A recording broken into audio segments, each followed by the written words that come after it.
À tous Bonjour, et bienvenue dans ce webinaire organisé par la team WSI. Je suis Olivier Alossio et j'ai le plaisir d'animer ce webinaire avec Véronique Dubos. Et puis nous avons la charmante Anissa. Salut Véro, salut Anissa, qui est à Paris aux manettes et qui va gérer toute l'intendance. Quelques règles Véro pour démarrer? oui. Alors, les règles. Oula, ça commence. Je vais trop vite. Les règles. Bon, toutes les lignes sont en sourdine par défaut, pardon. Si vous avez des questions, n'hésitez pas à les poser dans la chat box. Sachez que ce webinaire est enregistré et que vous pourrez y avoir accès ensuite. Et surtout, si votre audio ne fonctionne pas, vous pouvez soit vous déconnecter et vous reconnecter, soit passer en mode téléphone. Voilà, vous avez les numéros qui s'affichent en bas de votre écran pour le mode audio. Bon, a priori, tout le monde nous entend parce qu'on a eu beaucoup de oui dans la chatbox Anissa. Alors, ce webinaire, on va essayer de vous apporter un maximum de contenu et n'hésitez pas, si vous avez des questions pendant la présentation, à nous couper, à nous interrompre. On a la fâcheuse tendance à s'emballer. Nous sommes passionnés par tous ces sujets du digital. Donc, encore une fois, n'hésitez pas à nous couper si vous avez des questions. Le but, c'est que ça vous apporte, encore une fois, un maximum de valeur. Donc, on travaille tous chez WSI, qui est une enseigne spécialisée en marketing digital. Et notre mission chez WSI, c'est d'accompagner les TPE, les PME, pour les aider à développer plus de visibilité en utilisant Internet, les réseaux sociaux et l'emailing. L'enseigne existe depuis maintenant 25 ans et donc moi j'ai le plaisir de vous parler depuis la plus belle ville du monde, Marseille. Et je le pense sincèrement. Donc moi je m'occupe de l'agence WSI dans le sud de la France, vous l'avez compris. Et toi Véro, tu es dans le sud aussi, mais c'est pas le sud-est, parce que tu es… Non, moi je suis dans le sud-ouest, dans les Landes plus exactement, à Mont-de-Marsan. Voilà, donc nous sommes les dignes Ça va représentants du chanter, Sud. ça va chanter aujourd'hui dans le digital. C'est ça. Alors Véro, de quoi on va parler aujourd'hui? Alors aujourd'hui, on va parler de la publicité en ligne. Donc le sommaire du jour, c'est le nouveau contexte dans lequel nous nous trouvons aujourd'hui, malheureusement pour certains, heureusement pour d'autres. On va vous donner les solutions pour générer du chiffre d'affaires très rapidement. On va vous parler plus précisément de la publicité en ligne et de Google Ads. Et enfin, s'il y a des questions qui restent, on va échanger.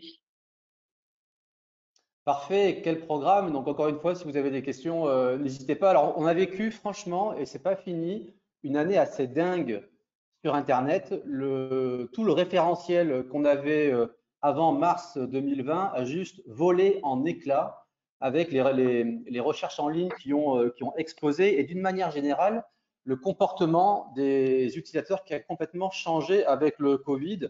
On retrouve à peine, entre guillemets, en fin d'année, une certaine stabilité sur tout ce qui se passe en ligne. Alors moi, je vous parle là, quand je vous dis ça, je vous parle de la cuisine. Mais ce qu'il faut bien comprendre et le message qui se cache derrière, c'est que le Covid, finalement, c'est un accélérateur de tendance.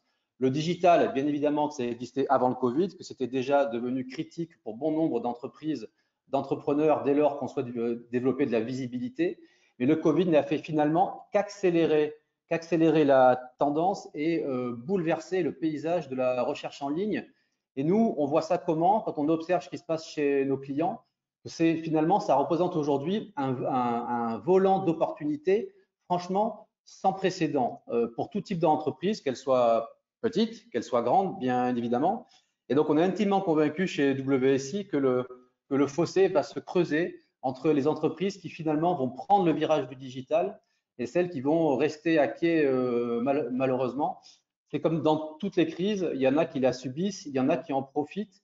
Et là, pour le coup, c'est ce qu'on va essayer de vous montrer dans ce webinaire, avec notamment à la fin des exemples concrets de choses qu'on met en place chez nos clients et voir comment on peut tirer parti de ce qui se passe actuellement. Ce qui est certain, c'est qu'on est rentré de plein pied dans la société des écrans, avec le télétravail, le confinement forcé au deuxième trimestre de l'année, même un confinement plus souple sur la fin d'année. Mais ce qui est certain, c'est qu'il y a de nouvelles habitudes qui ont été prises, et notamment celle d'aller surfer sur Internet, de rechercher en ligne.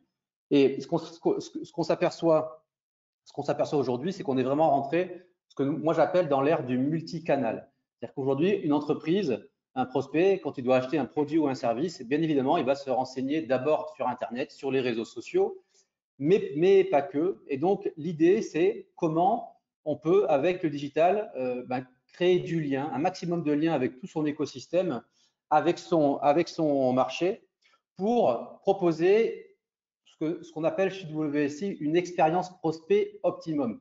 L'idée derrière, c'est quoi? C'est vous avez une entreprise qui recherche un produit ou un service comme celui que vous proposez, il ne vous connaît pas, il vous trouve sur Internet.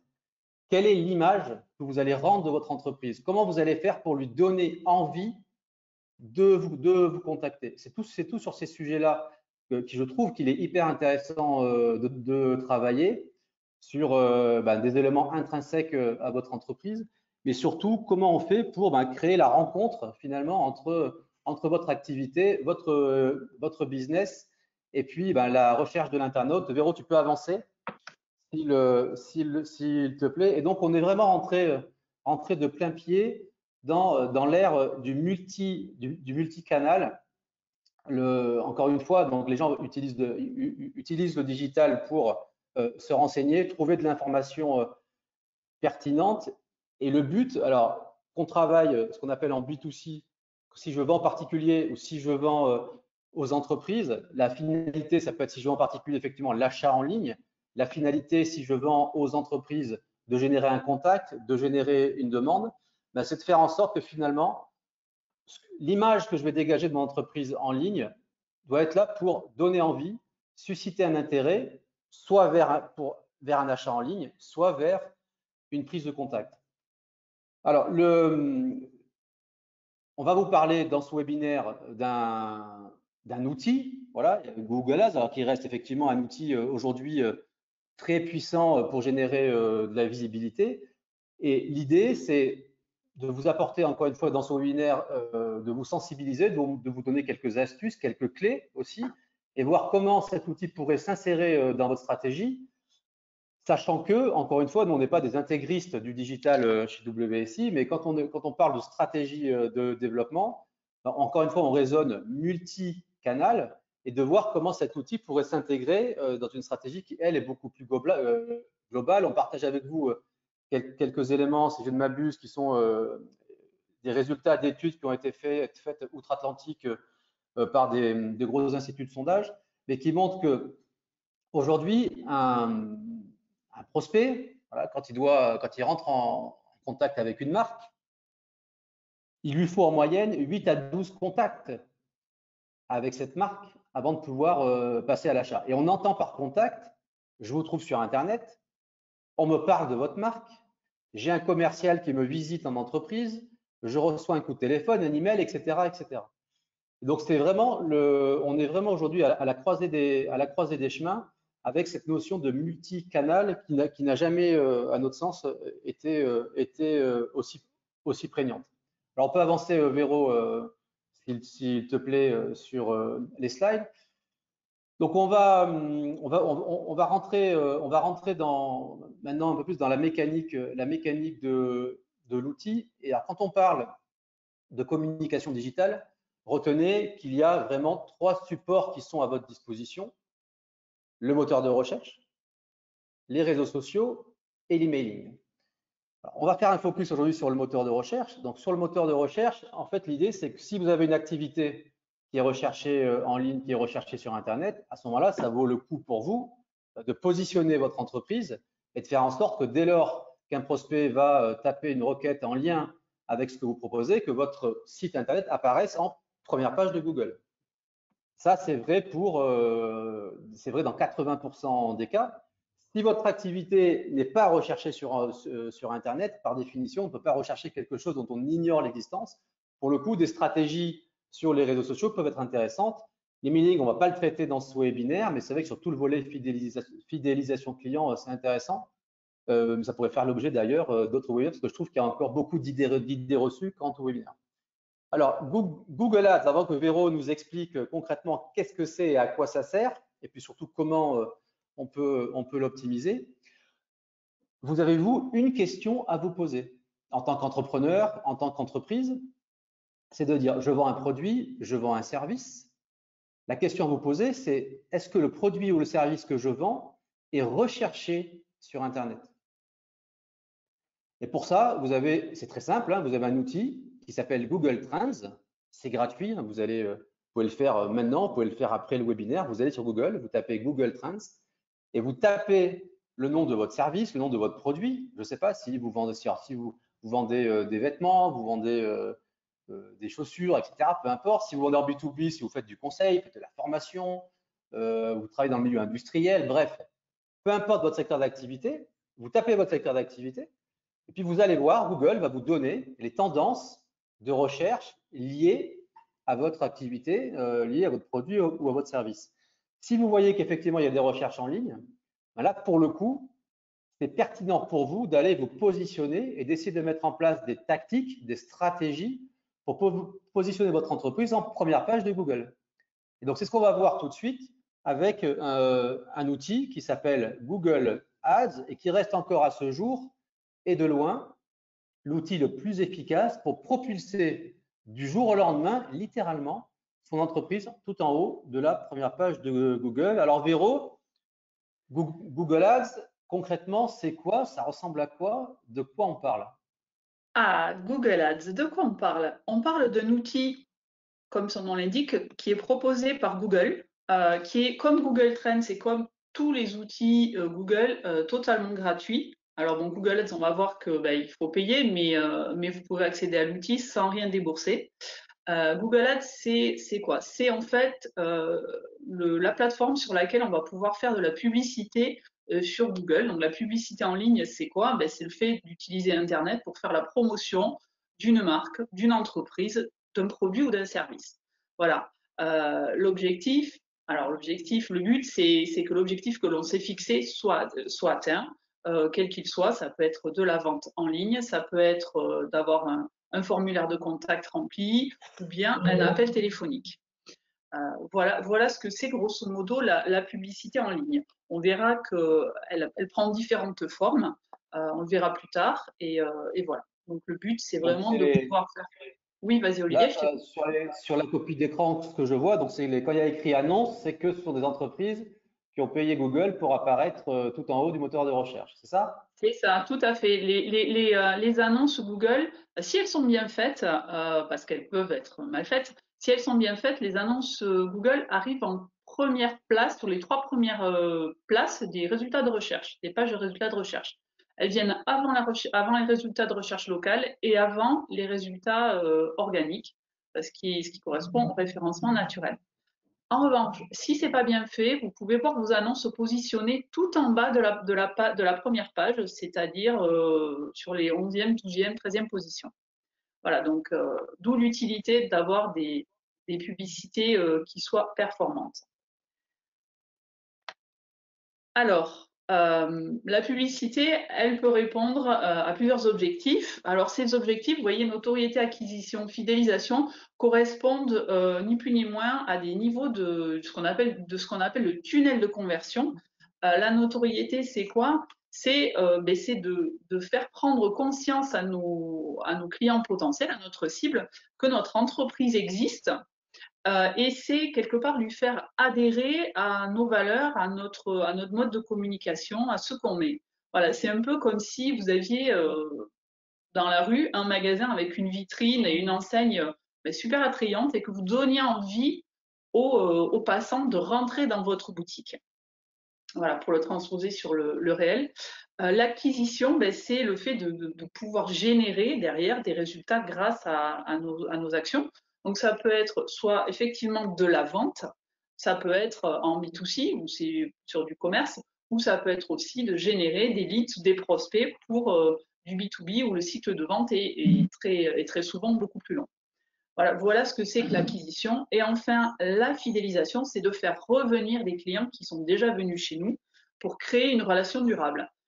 Je rappelle qu'il est plus facile de faire du récurrent, de la vente récurrente, que d'acquérir de nouveaux clients. Ça coûte moins cher de fidéliser que d'aller chercher de nouveaux clients. C'est Olivier, tu as intéressant quelque chose à ajouter? intéressant ce que tu partages avec nous, Véro. Parce que là, souvent, dans l'esprit des boîtes que je rencontre ou des entrepreneurs, on a tendance à brûler les étapes. C'est-à-dire, OK, je fais de la publicité, il faut que ça me rapporte tout de suite. Mais ce qu'il faut bien comprendre, c'est que un prospect, avant d'acheter, c'est beaucoup plus facile pour un prospect d'acheter un produit ou un service à une marque qu'il connaît déjà, plutôt qu'à une marque qu'il découvre pour la première fois. Et donc, faire de la notoriété, faire parler de sa marque, commencer à sensibiliser son marché à sa marque, ses produits, ses services, c'est indispensable pour, dans un second temps, lancer ce qu'on appelle des campagnes d'acquisition qui auront de meilleurs résultats. Parce qu'encore une fois, un prospect, il a besoin d'être exposé plusieurs fois à une marque avant de passer à l'action. Exposé dans le but de quoi? D'être rassuré, d'avoir confiance dans la marque, dans le but d'aller concrétiser et d'acheter le produit ou le service. Et souvent, moi, je vois des entrepreneurs, des entreprises qui brûlent les étapes et qui vont directement sur la phase vente et achat et du coup sont déçus des résultats. Donc la notoriété, et puis tu vas nous montrer, je crois, des exemples après de ce qu'on est capable de faire avec Google Ads pour justement susciter de l'intérêt et générer de la notoriété. Tout à fait. Ça m'est arrivé, moi, d'avoir, et notamment en B2B, où on pense que de suite faire de la publicité et en croyant qu'on va avoir contact tout de suite avec le client, c'est une erreur. Voilà, il y a un tunnel de conversion qui existe, c'est bien, c'est pas une invention, c'est bien parce que ça correspond à la réalité du processus d'achat. Donc, Et vous avez même très des grandes important. marques. Si on prend l'exemple de Coca-Cola, par exemple. Coca-Cola, qui est une marque mondialement connue, reconnue, etc., bah, ils continuent en permanence à faire de la publicité, à s'afficher, à faire de la notoriété. Et pour autant, c'est une marque qui est connue. Tout à fait. Alors, donc le but de la publicité en ligne, hein, c'est de créer du lien avec votre marché, avec votre cible. Donc que ce soit une approche purement physique ou que ce soit une approche omnicanale, c'est-à-dire que vous vendiez dans une boutique physique, par exemple un commerce, ou que vous vendiez et en ligne et en physique, voilà, la publicité en ligne va fonctionner. On ne va pas forcément mettre en place les mêmes solutions. Comme vous voyez, pour augmenter du trafic dans votre boutique physique, on va avoir recours à des solutions telles que les enchères intelligentes ou les extensions de lieux pour donner confiance à la cible, mais ça, Olivier en parlera tout à l'heure, ou bien aux campagnes locales. Pour ce qui est de l'approche omnicanale, là, on va être vraiment, le but, ce ne sera pas forcément d'aller tout de suite sur le physique, mais plutôt de continuer à travailler la notoriété et également le recours à la vidéo, donc avec YouTube et le display intelligent. Hop. Olivier, je vais te laisser commencer à présenter les 5 leviers qu'on voulait mettre en avant aujourd'hui pour être plus efficace. Ou c'est moi? Non, Alors, c'est moi qui me présente. là, on D'ailleurs, va rentrer un peu plus rentrer un peu plus dans la, entre guillemets, dans la technique et la mécanique. Et encore une fois, Anissa, voilà, si on en perd quelques-uns en route, n'hésite pas, on essaie d'être le plus pédagogique possible. Donc, Là, on va traiter, pardon? tout le monde est là, tout le monde est attentif. D'accord. Donc, on va pas. Alors, s'il y en a parmi vous qui utilisent déjà l'outil, on va parler dans 4 ou 5 slides de stratégies avancées pour vous donner des tips concrets sur ce que vous pourriez faire pour améliorer vos campagnes. Et puis, s'il y en a qui découvrent l'outil, ben là encore, on essaye de faire preuve de pédagogie. On répète les choses, mais c'est vraiment, on insiste dessus parce que c'est vraiment important. Alors, ce qui est intéressant déjà avec l'outil, quand vous démarrez, le premier levier qu'on souhaite partager avec vous, c'est qu'on ne part pas à l'aveugle quand on fait ce genre de campagne. Et voilà, j'ai une entreprise, je vends un produit, je vends un service, je souhaite faire connaître ma marque, d'accord, parce que je démarre, parce que ma marque est neuve sur Internet, peu importe. Donc, je vais lancer des campagnes de notoriété. Je suis déjà connu sur un marché, je lance un nouveau produit. Je dis, tiens, là, ça serait intéressant de lancer des campagnes d'acquisition parce que je veux booster des ventes, je veux générer des contacts. J'ai des équipes commerciales qui sont en manque de rendez-vous et je veux là encore pousser, générer du rendez-vous, je vais lancer des campagnes d'acquisition. Bref, on définit les objectifs et ce qui est super intéressant, c'est que du coup, on va pouvoir aller dans l'outil et générer notamment avec le premier outil, ce qui s'appelle le planificateur de campagne. C'est que Google vous donne, via le planificateur de campagne, déjà une idée bien précise du résultat que vous allez pouvoir avoir par rapport aux campagnes que vous allez lancer. Alors, ce qu'il faut bien comprendre, c'est que sur la publicité en ligne, l'objectif, c'est d'aller chercher un retour sur investissement.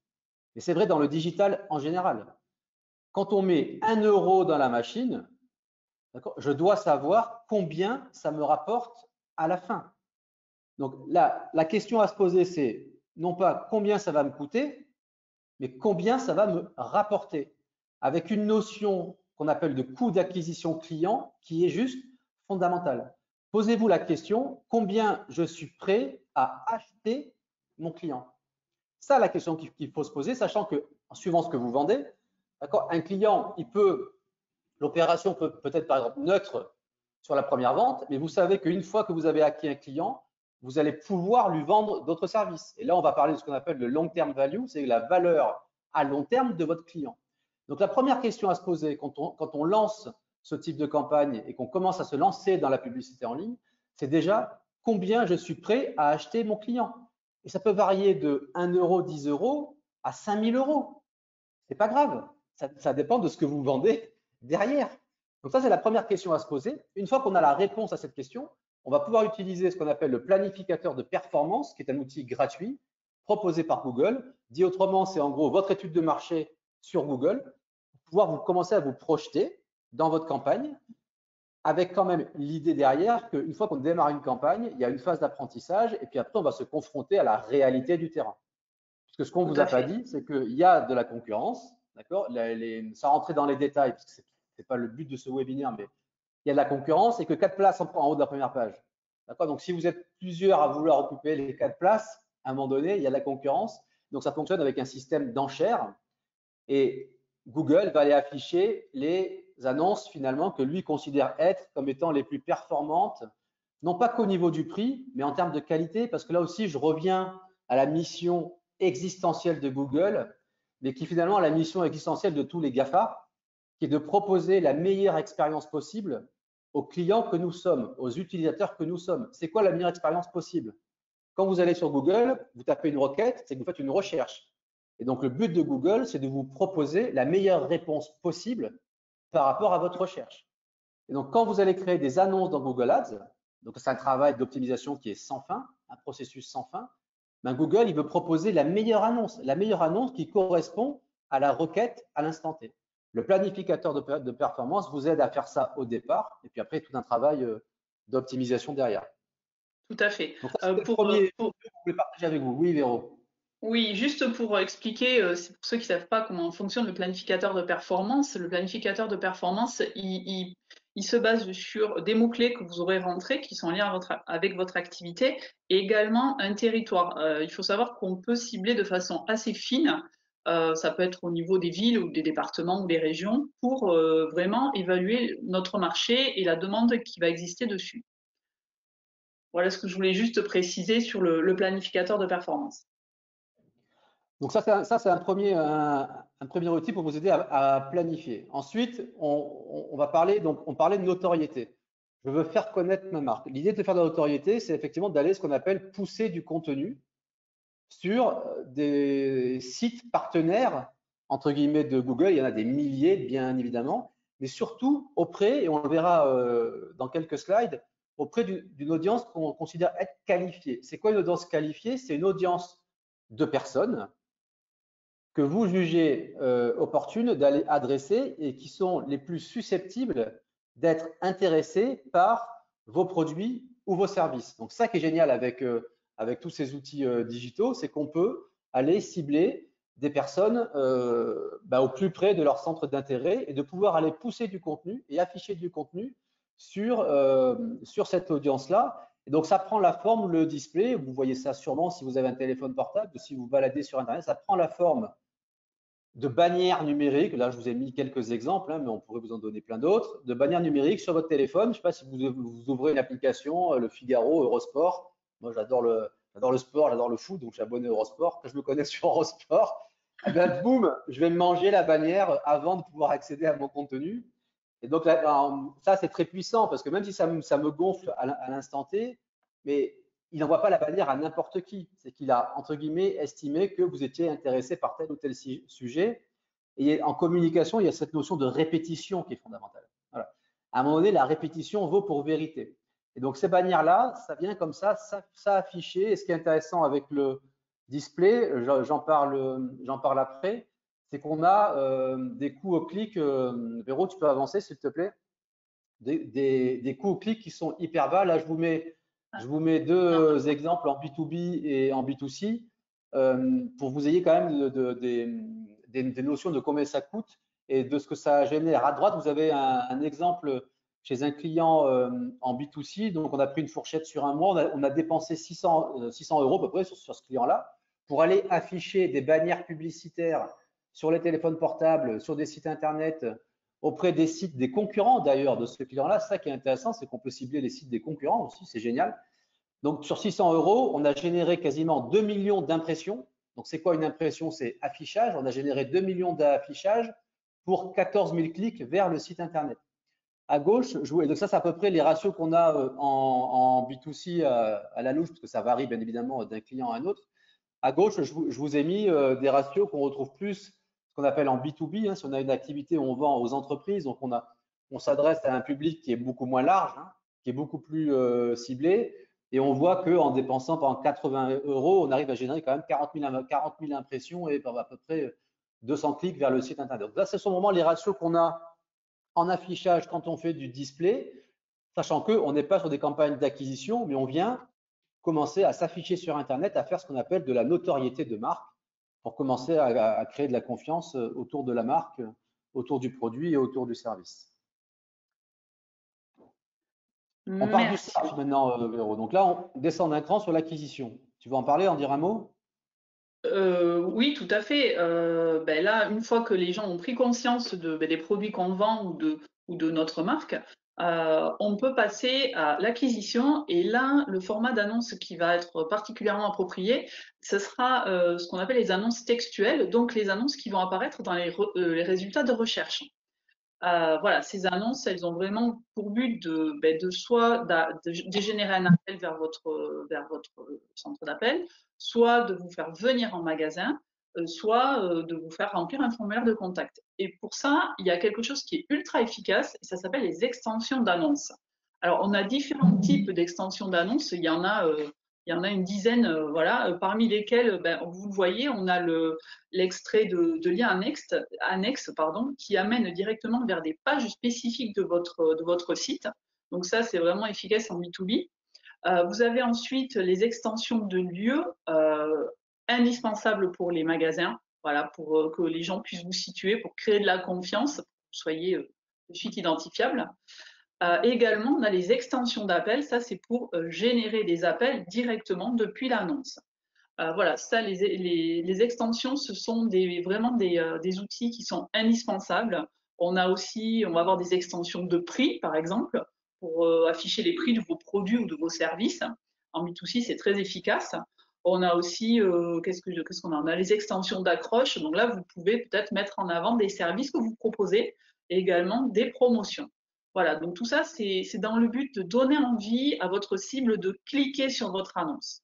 Ça la complète, c'est vraiment très efficace, sachant que sur les annonces textuelles, on va être limité dans le texte qu'on va pouvoir écrire. Comme vous voyez là sur les extensions qu'on peut montrer, on est limité à 2 ou 3 titres et on est aussi limité dans la description qu'on peut apporter. Donc, on ne peut pas tout dire dans une annonce, il faut vraiment être hyper efficace.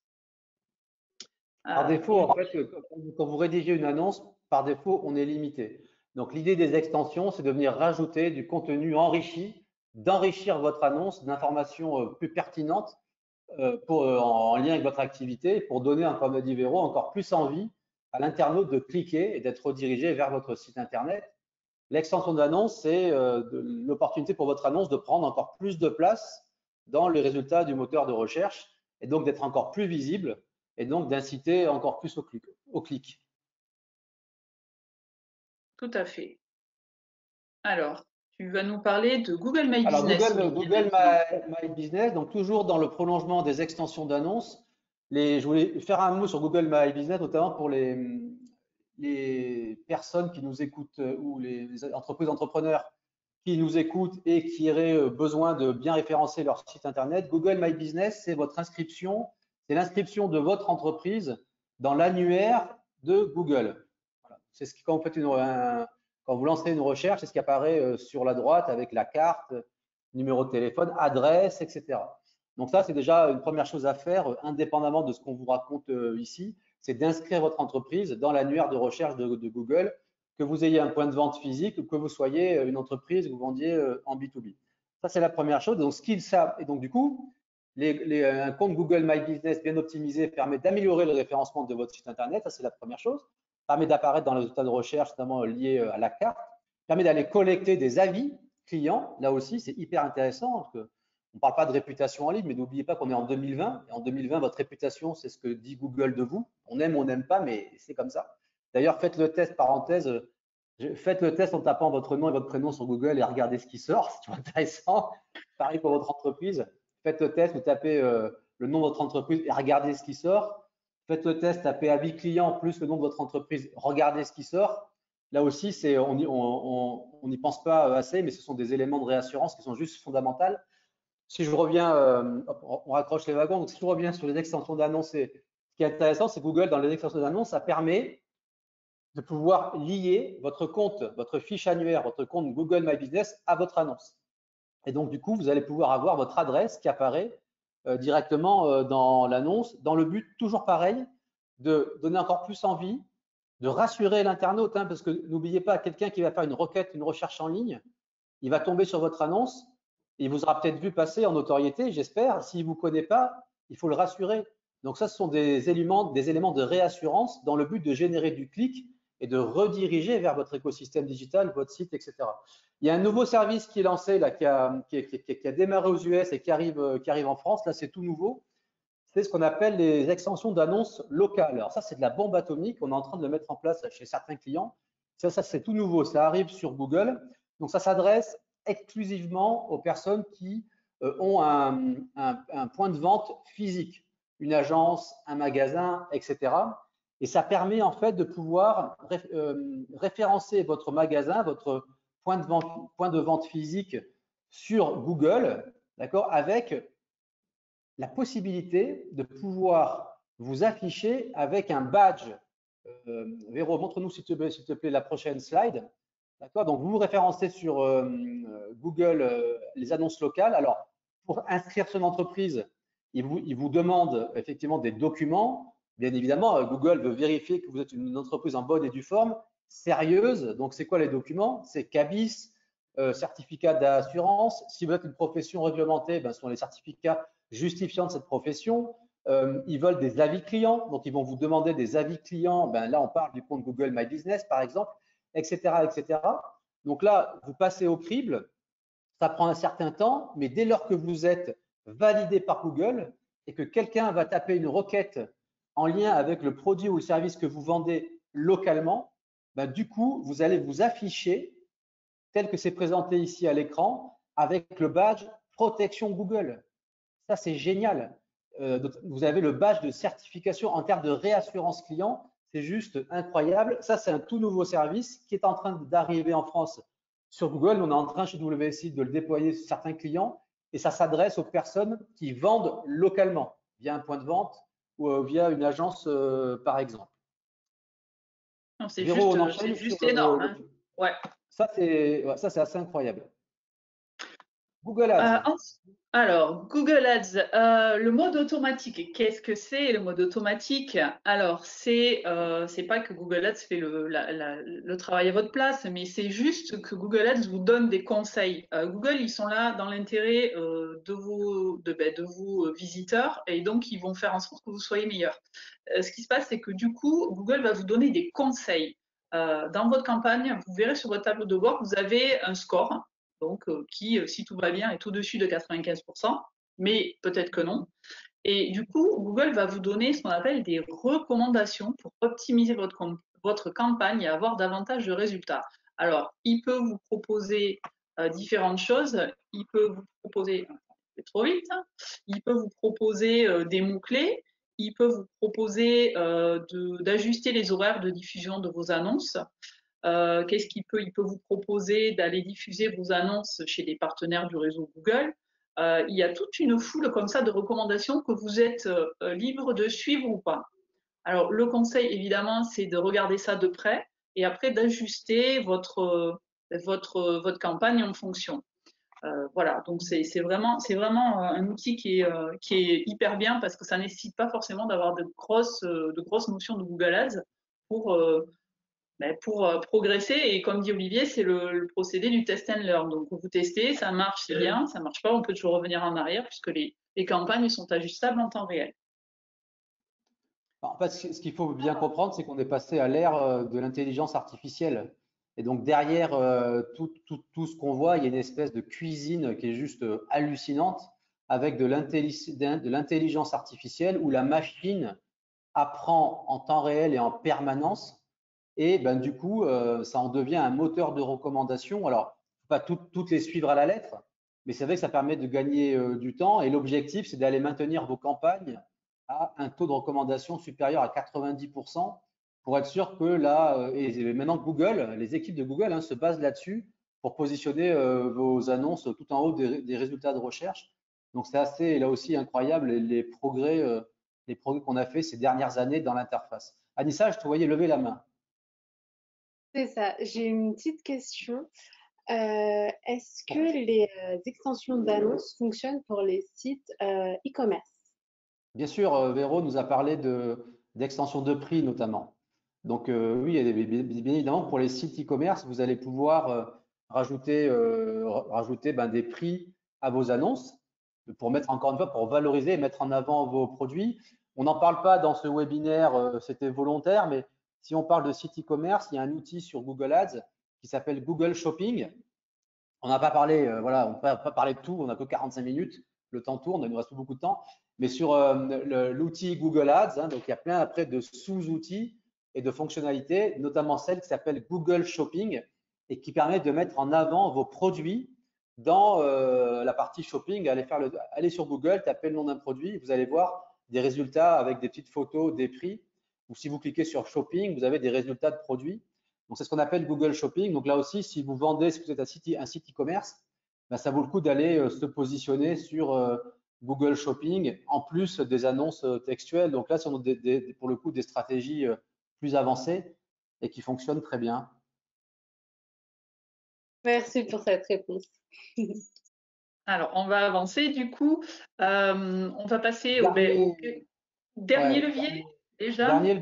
Dernier levier, là aussi, on vous en parle parce que ça s'est enrichi, c'est fou, en 6 mois, je trouve, dans l'année, là, les services supplémentaires que nous propose Google, quand on fait de la notoriété, même quand on fait de l'acquisition, on a la possibilité de pouvoir aller, donc vous avez compris comment ça marche, je tape une requête, je cherche un produit ou un service, hop, j'ai les annonces qui arrivent. Mais en plus de ça, on peut aller, si on fait du display, proposer des bannières publicitaires auprès d'une audience. Une audience, ce sont des personnes qualifiées qu'on estime les plus susceptibles d'être intéressées par nos produits ou nos services. Bon, bah, ces audiences, elles deviennent de plus en plus fines et Google, on aime ou on n'aime pas, mais c'est comme ça, collecte de plus en plus de données démographiques sur l'âge, etc. Et donc nous propose ce qu'on appelle maintenant des audiences à intention personnalisée. Ça veut dire quoi? Ça veut dire que Google déjà nous met à disposition sur le marché des audiences toutes faites, voilà, par thématique, par secteur d'activité.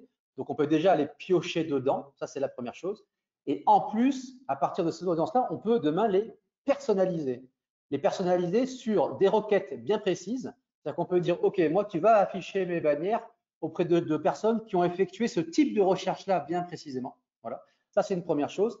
Et on peut également personnaliser ces audiences auprès de personnes qui ont visité des sites concurrents, par exemple. Moi, je vends un produit, je vends un service. J'ai identifié 3 concurrents qui me cassent les pieds sur Internet. 3 concurrents. Ben, je peux dire à Google, va afficher mes produits ou mes services auprès des personnes qui ont visité les sites de mes concurrents. Et ce qui est génial, slide suivant, Véro, c'est qu'après, Google va vous dire comment vous placez par rapport à vos concurrents.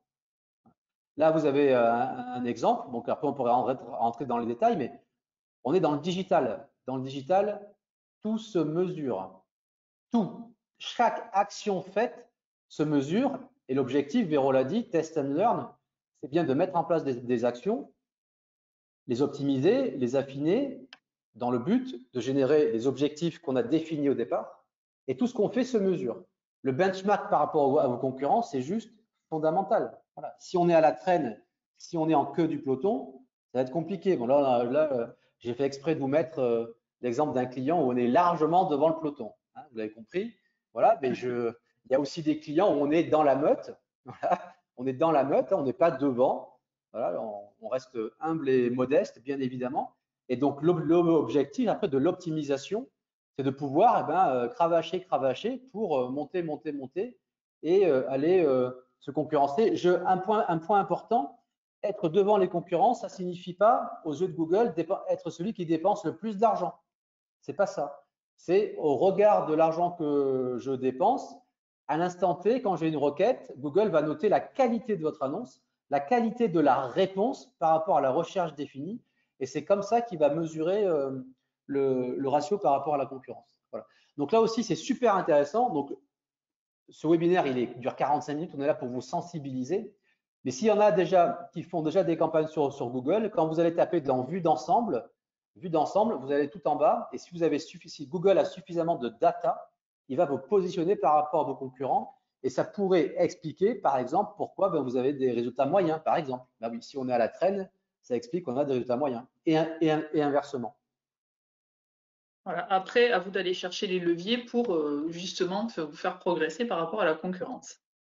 Alors, en synthèse, parce qu'on arrive à la fin de ce webinaire, c'est quoi les grandes idées? Donc déjà, première question, c'est que si vous avez un produit ou un service qui est recherché en ligne, et comment je fais pour savoir ça? Je vais sur Google Trends, hein, vous avez la réponse tout de suite. Hein, à la fin de ce webinaire, vous y allez, vous avez la réponse tout de suite.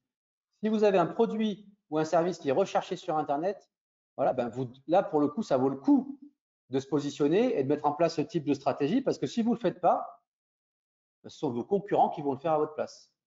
Et donc, chaque minute qui passe, c'est des opportunités de business qui vous échappent. C'est aussi simple que ça. Donc moi, ça me frustre un peu quand j'entends des entrepreneurs, des entreprises qui me disent « Oh, mais en ce moment, les affaires, c'est dur, etc. » Oui, mais qu'est-ce que vous mettez en place? Alors, bien sûr que c'est dur, qu'il y a des boîtes qui sont obligées de fermer, etc. Je ne parle pas de ça. OK, mais d'une manière générale, il y a plein d'opportunités en ligne. Donc, qu'est-ce que vous mettez concrètement en place pour essayer d'aller contrer cette idée reçue et faire en sorte d'attirer plus de monde vers votre écosystème, vers votre entreprise? Ça, c'est un levier, franchement, qui fonctionne bien et qui vaut le coup d'être investigué. Donc, si votre produit est recherché en ligne, ça vaut le coup d'être investigué. 2, ne brûlez pas les étapes. Ne brûlez pas les étapes. La communication digitale, ce n'est pas une baguette magique. Nous, on n'est pas des vendeurs de rêves. Voilà, les gens qui vous disent, qui vont vous promettre, entre guillemets, le succès du jour au lendemain, ça n'existe pas. Si ça existait, on serait milliardaire, hein, et ce n'est pas le cas. Donc, la communication digitale, pour que ce soit efficace, il faut travailler dans la durée, d'être cohérent, d'être aligné sur l'ensemble de ces supports. Et le mot-clé, c'est la répétition. Donc, c'est de mettre en place une stratégie qui s'inscrit de manière pérenne et dans la durée pour faire connaître votre marque, notoriété, et pour ensuite, petit à petit, amener votre marché vers votre écosystème, vers votre site Internet, créer de la confiance, créer des discussions pour ensuite générer du chiffre d'affaires. Le chiffre d'affaires, c'est la conséquence. Je crois que c'est Bernard Arnault qui dit ça, patron de LVMH. Profit is only the consequence of what we do well. Hein, l'argent, ce n'est que la conséquence de ce que nous faisons bien. Voilà. Donc, ce que nous faisons bien, c'est quoi? C'est se positionner, se différencier, faire parler de nous, notoriété, et puis lancer des campagnes commerciales d'acquisition. Voilà. Définir un budget. On ne part pas dans le digital la fleur au fusil. On définit un budget, on définit combien je suis prêt à payer pour acheter un client, et à partir de là, on tire la pelote de laine et on construit. Voilà. Et donc, tout se mesure, on analyse et surtout, on optimise. Hein. Vous sachez que quand vous lancez une campagne, il y a déjà 3 semaines d'apprentissage. Vous lancez une campagne sur Google, la machine elle a besoin déjà de 3 semaines pour comprendre ce que vous faites et regarder qui elle peut attirer vers votre entreprise de manière pertinente. Donc, c'est vraiment, encore une fois, un travail dans la durée de test and learn. Et je crois que Véro, tu voulais partager pour finir quelques erreurs courantes qu'on voit souvent dans des campagnes chez les clients. Tout à fait. La première erreur, alors j'ai placé peut-être bon, bref. Le premier point, c'est comme disait Olivier, c'est pas arrêter trop vite. Il y a 3 semaines d'apprentissage pour Google. Mais grosso modo, pour avoir vraiment des résultats significatifs sur une campagne, il faut bien tester 3 mois avant de tirer des conclusions. Donc, s'il vous plaît, si vous lancez une campagne qu'au bout d'un mois, ça n'est pas performant comme vous le souhaitiez, n'arrêtez pas. On a le droit aussi de se tromper, c'est comme ça qu'on apprend et qu'on ajuste. Voilà, je l'ai placé en 2, j'aurais dû le mettre en premier. Ne pas mesurer les conversions, ça c'est en ligne avec les objectifs qu'on s'est fixés. Si on s'est fixé des objectifs, il faut évidemment mesurer les conversions, que ce soit de la vente, du formulaire, du contact ou bien effectivement aussi les appels. Ça c'est vraiment fondamental parce que si on ne mesure pas, on ne saura pas comment, voilà, si on est bon ou pas. Ensuite, il y a un point qui est souvent négligé, ce sont les exclusions. Ça peut être les exclusions de mots-clés. Par exemple, si j'ai un hôtel de luxe, je vais bannir des requêtes, enfin de mes mots-clés, hôtel pas cher, par exemple.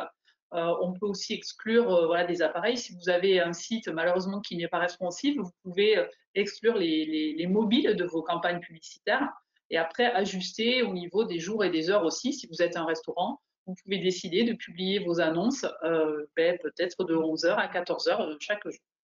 Voilà, c'est aussi un moyen d'affiner les campagnes et de les rendre plus efficaces.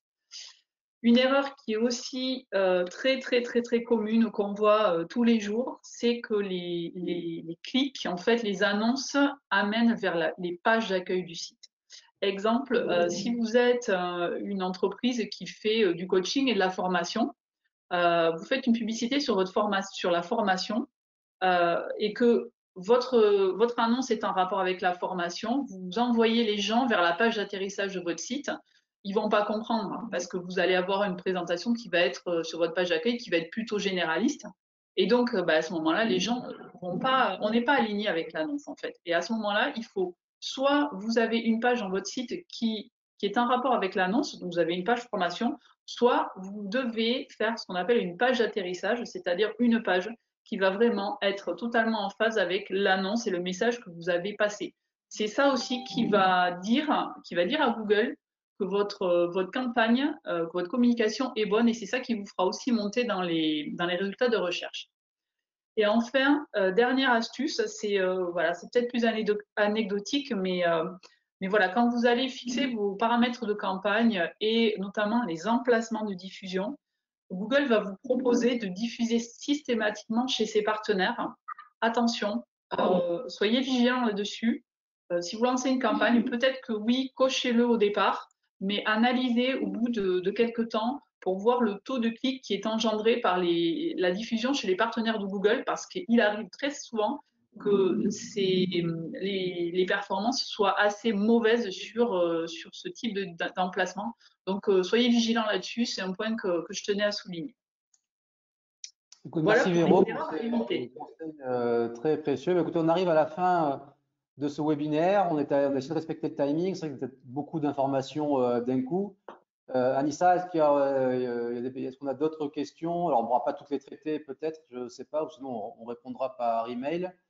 En tout cas, merci de nous avoir écoutés. Anissa, tu veux… Peut-être une ou deux questions. Ouais. Concernant le temps de répartition. Je t'entends mal, Anissa. Vous m'entendez bien là? Non. Parle plus fort. Concernant le temps de répartition de la campagne.